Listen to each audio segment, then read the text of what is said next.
শিক্ষকরা যারা প্রেস ক্লাবের সামনে অবস্থান করছেন, এর আগেও আপনারা বেশ কয়েকবার ঢাকা এসেছেন, কর্মসূচি করেছেন, আপনাদের প্রতি আমার সশ্রদ্ধ সালাম, আসসালামু আলাইকুম। এবং অন্যান্য ধর্মের যারা আছেন তাদের প্রতি শুভেচ্ছা। আসলে এটা খুব আমাদের জন্য বেদনার এবং খুব খারাপ লাগার যে শিক্ষকরা প্রেস ক্লাবের সামনে এসে বসে থাকে তাদের দাবি আদায়ের জন্য, তাদের অধিকারের কথা বলার জন্য।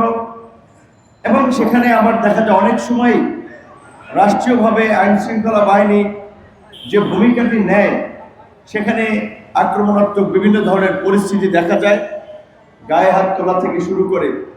তো এই ঘটনাটা অমানবিক এবং এটা আসলে মেনে নেওয়ার মতো নয়। কিছুদিন আগে প্রাথমিক বিদ্যালয়ের শিক্ষকদের একটি আন্দোলনে দেখেছেন যে কয়েকজন শিক্ষক খুব গুরুতর আহত হয়েছে। এখনো সেদিন একজন বলছে যে ঢাকা মেডিকেলের বারান্দায় বসে চিকিৎসা নিচ্ছেন।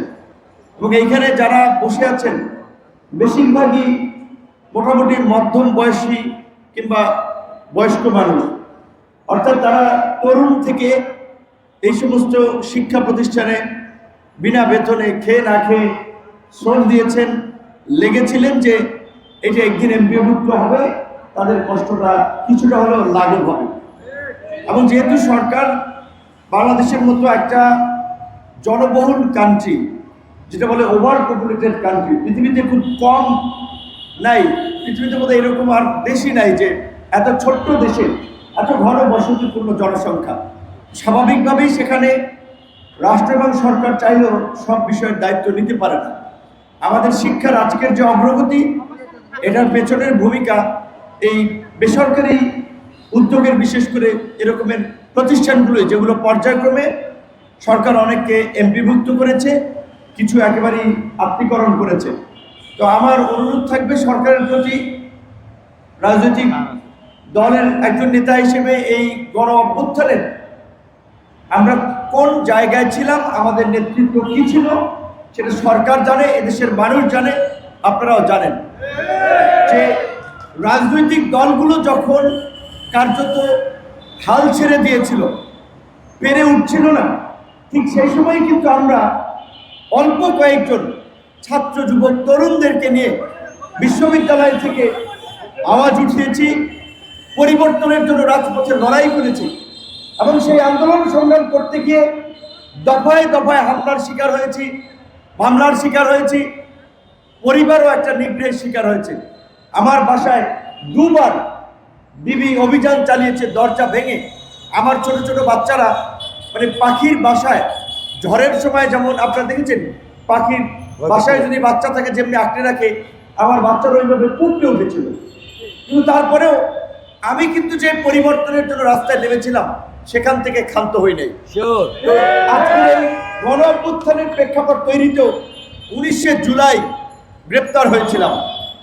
এবং ওই গ্রেপ্তারে থাকা অবস্থায় যখন কোর্টে তোলার ক্ষেত্রে সাংবাদিকরা যখন বলছিল ভাই আন্দোলন ঝিমিয়ে পড়ছে, যে কার ভিতর থেকে আপনারা কিছু বললে চাঙ্গা হতে পারে, তখনও বলেছিলাম যে 90% পতন হয়ে গেছে, আর 10% বাকি আছে, আপনারা ধাক্কা দেন, রাস্তায় থাকেন।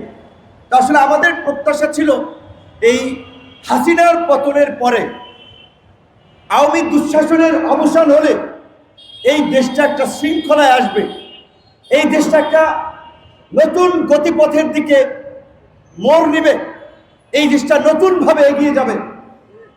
কিন্তু দুঃখ নিয়ে বলতে হয়, হতাশা নিয়ে বলতে হয়, 1 বছরে অধিক সময় যে 15 মাস হয়েছে, সেই পরিবর্তন কিংবা পরিবর্তনের ছোঁয়া খুব বেশি লাগে না। তাহলে তো আমরা হাল ছেড়ে দিলে হবে না, আমাদেরকে স্বপ্ন দেখতেই হবে, আশা নিয়েই এগিয়ে যেতে হবে। তাই আমরা লেগে আছি, আশা নিয়ে এগিয়ে যেতে চাই, পরিবর্তনের পথে এগিয়ে যেতে চাই। আমরা বারবার বলছিলাম এই অন্তর্বর্তীকালীন সরকারের অনেক উপদেষ্টা শিক্ষক, কাজেই তারা শিক্ষক এবং শিক্ষার গুরুত্বটা বোঝে। একটা সমাজকে, একটা রাষ্ট্রকে যদি নৈতিকভাবে শক্তিশালী করতে হয়, দুর্নীতিমুক্ত যদি একটা রাষ্ট্র করতে হয়, সমাজে যদি সুশাসন এবং ইনসাফ কায়েম করতে হয়।